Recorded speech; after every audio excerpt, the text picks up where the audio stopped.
Students, हमारा जो topic चल रहा था वो नई शिक्षा नीति 1986 से संबंधित था और जिसमें हमने नई शिक्षा नीति 1986 का जो रूपरेखा है वो पहले हमने जानी थी। इसके खंडों के बारे में अध्ययन किया था। इसके बाद इस नीति के द्वारा जो शिक्षा के परिप्रेक्ष्य में मुख्य रूप से जो कदम उठाए गए थे, जो सुझाव दिए गए थे, जिन पर अमल किया गया, उन सुझावों के बारे में, जो कदम उठाए गए थे उनके बारे में हम अध्ययन कर रहे थे। तो इसमें हमने सबसे पहले जो 10+2+3 की जो शिक्षा संरचना लागू की गई थी वो सन 1986 की शिक्षा नीति के द्वारा की गई थी। हालांकि ये सुझाव जो दिया गया था वो दिया गया था कोठारी कमीशन 1964-66 के द्वारा। उसके बाद 1968 में जो शिक्षा नीति बनी थी वो पूर्ण रूप से लागू नहीं हो पाई थी, तथा 1986 में जो शिक्षा नीति बनी थी उसमें 10+2+3 की जो स्कूली शिक्षा का मॉडल है इसे पूर्ण रूप से लागू कर दिया गया। इसके बाद जो प्रतिभाशाली जो ग्रामीण प्रवेश के विद्यार्थी हैं उनको सरल एवं सुलभ शिक्षा उपलब्ध कराने के लिए, निःशुल्क शिक्षा उपलब्ध कराने के लिए नवोदय विद्यालयों का गठन किया गया और उनको शिक्षा प्राप्त करने के लिए निःशुल्क एवं अनिवार्य शिक्षा की व्यवस्था की गई। इसके बाद विद्यालय संकुल की व्यवस्था की गई, जिसके माध्यम से शिक्षा की गुणवत्ता में सुधार लाना तथा विद्यालय के मध्य आपसी भेदभाव को समाप्त करके समानता की शिक्षा लागू करना तथा किसी भी विद्यालय में शिक्षा संबंधी कोई भी समस्या आ रही हो तो उस समस्या को दूर करने का प्रयास विद्यालय संकुल के आधार पर किया गया। अब इसके बाद में सर्व शिक्षा अभियान, जो अगला हमारा जो टॉपिक आता है वो आता है सर्व शिक्षा अभियान। ये हमारी जो आरटी एक्ट की धारा जो है, धारा 45 के अंतर्गत इसको समाहित किया गया है तथा इसके अंतर्गत इसमें 6 से 14 वर्ष तक के बालकों के लिए एक निश्चित अवधि में निःशुल्क एवं अनिवार्य शिक्षा प्राप्त करने का संकल्प लिया गया है।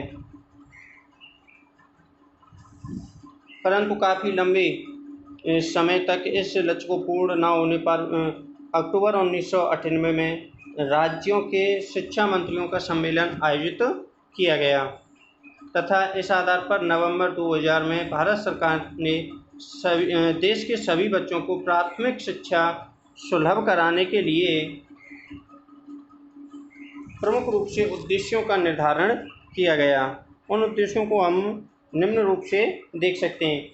जैसे सबसे पहला जो उद्देश्य है वो अभी मैंने आपको बताया कि 6 से 14 वर्ष तक के बालकों को निःशुल्क एवं अनिवार्य शिक्षा प्राप्त करने की व्यवस्था की गई थी और इस व्यवस्था को हमने 3 भागों में बांटा गया था। सबसे पहला भाग था कि सन 2003 तक ब्रिज कोर्स, 2003 में ब्रिज कोर्स के आधार पर एक विद्यालयी शिक्षा की गारंटी योजना को पूरा करने के लिए सुझाव रखा गया था तथा इसके बाद सन 2007 में देश के समस्त प्राथमिक विद्यालयों, प्राथमिक मीन्स 1 से 5 तक की जो क्लास होती है उसको उसमें बच्चों को 8 वर्ष तक की शिक्षा प्राप्त करना तथा 2008 तक देश के सभी बच्चों को 8 वर्ष तक की शिक्षा निःशुल्क एवं अनिवार्य रूप से प्राप्त करने का उद्देश्य इसमें रखा गया। अब अगर इसकी हम विशेषताओं की अगर बात करें हम, तो जो सर्व शिक्षा अभियान की जो विशेषता थी, सबसे पहली विशेषता तो यह है कि यह अभियान नवंबर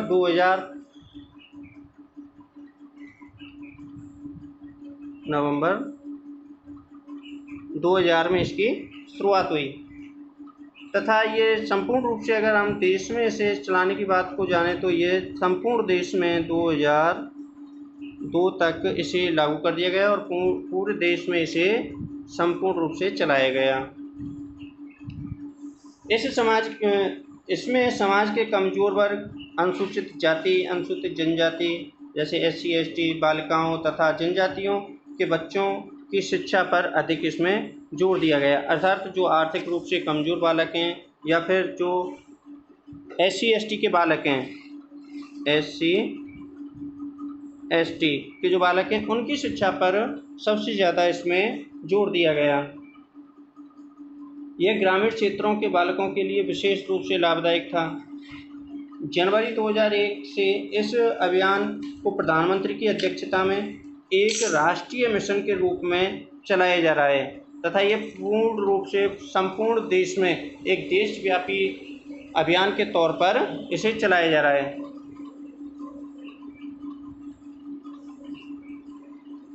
तो इसके बाद अगर हम अगला देखें तो शैक्षिक अवसरों की समानता।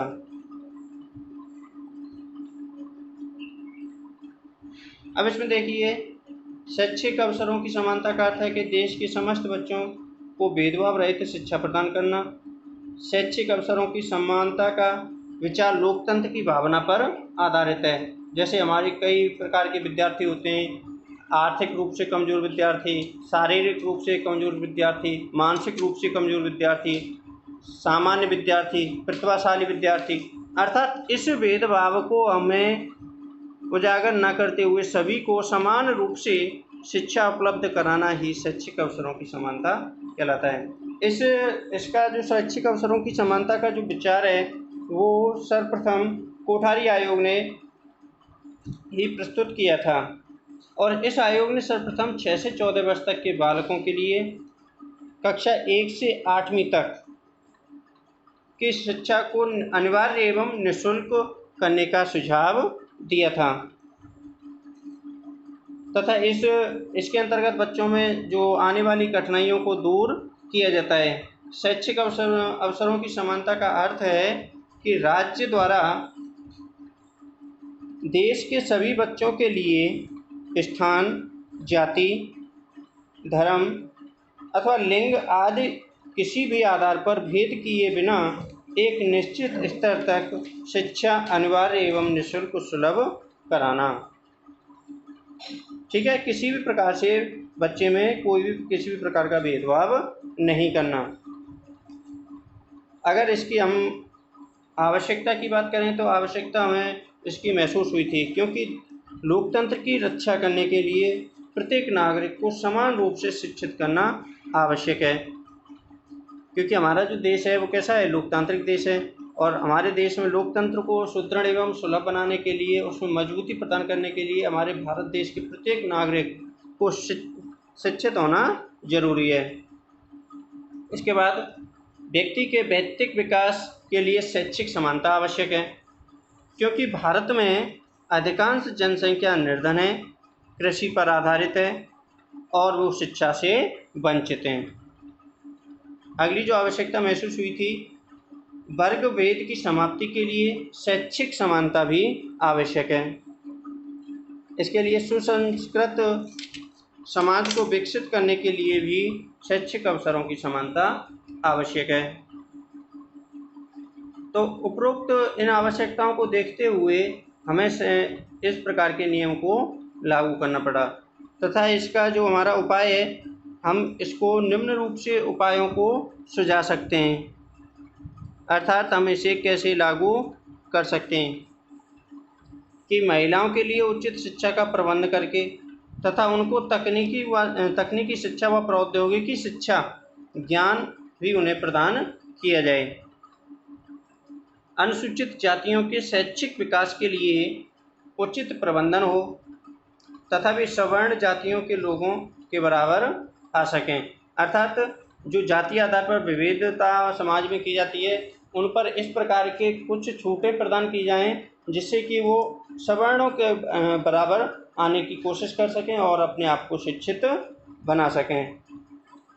देश में बालक एवं बालिकाओं की शिक्षा में बहुत अंतर पाया जाता है। अर्थात बालक की शिक्षा पर अधिक जोर दिया जाता है और बालिका की शिक्षा पर जोर नहीं दिया जाता, क्योंकि बालिकाओं की शिक्षा के क्षेत्र में भारत बहुत पिछड़ा हुआ है। अतः लड़कियों की स्नातक तक की शिक्षा निःशुल्क कर देनी चाहिए। अर्थात लड़कियों की शिक्षा को बढ़ावा देने के लिए हमें स्नातक स्तर तक की जो बालिका शिक्षा है उसे निःशुल्क कर देना चाहिए। तो इस प्रकार की अगर हम इन उपायों को अपनाएंगे तो हमारा जो शैक्षिक अवसरों की समानता का जो लक्ष्य है इस पर हम काफ़ी हद तक इसमें हम समानता स्थापित कर पाएंगे। अब इसके बाद आता है ऑपरेशन ब्लैक बोर्ड। अब सुनिए, इसमें देखिए, देश में प्राथमिक शिक्षा का स्तर बहुत धीमी गति से आगे बढ़ा है। अर्थात जो हमारा प्रारंभिक शिक्षा का स्तर है 1 से 5वीं तक का जो स्तर है वो बहुत धीमी गति से आगे बढ़ रहा है। अर्थात उसमें हम इतना अचीवमेंट नहीं ले पा रहे हैं जितना हम लेना चाहते हैं।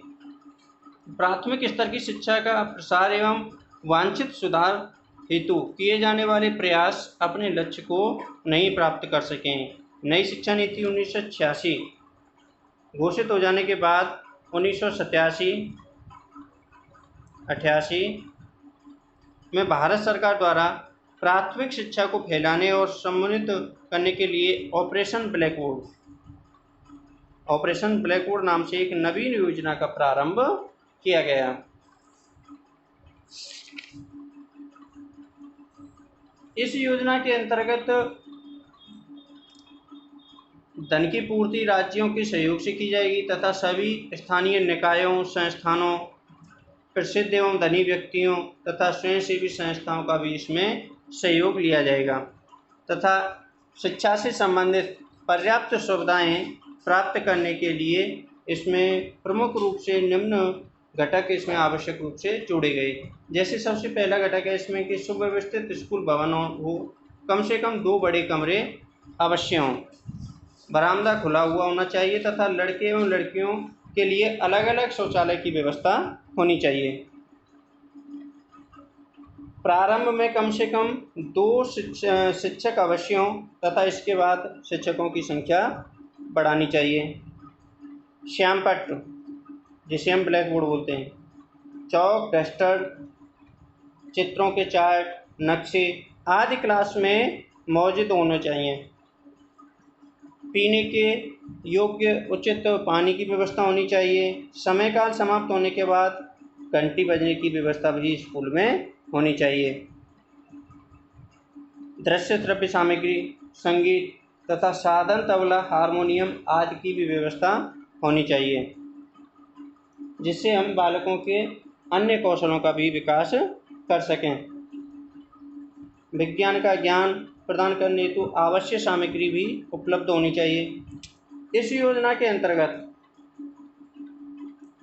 1987-88 में 5.23 88 से 2001-02 तक 5.23 लाख प्राथमिक तथा 1.38 लाख उच्च प्राथमिक स्कूलों के लिए शिक्षण प्रशिक्षण उपकरण प्रदान किए गए।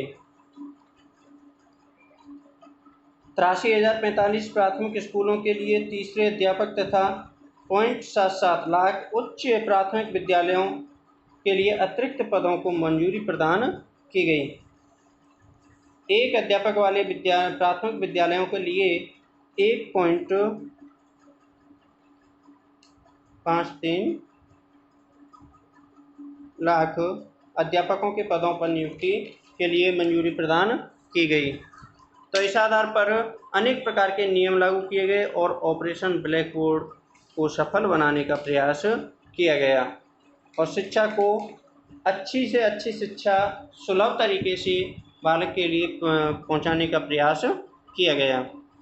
तो आज हमने जो पढ़ा है सर्व शिक्षा अभियान के बारे में पढ़ा है, शैक्षिक अवसरों की समानता के बारे में पढ़ा है, ऑपरेशन ब्लैक बोर्ड के बारे में पढ़ा है। तो आप इन तीनों बिंदुओं को ध्यान से एक बार पुनः रिवाइज करिएगा। उसके बाद हम नेक्स्ट बिंदुओं का अध्ययन करेंगे। तब तक के लिए धन्यवाद।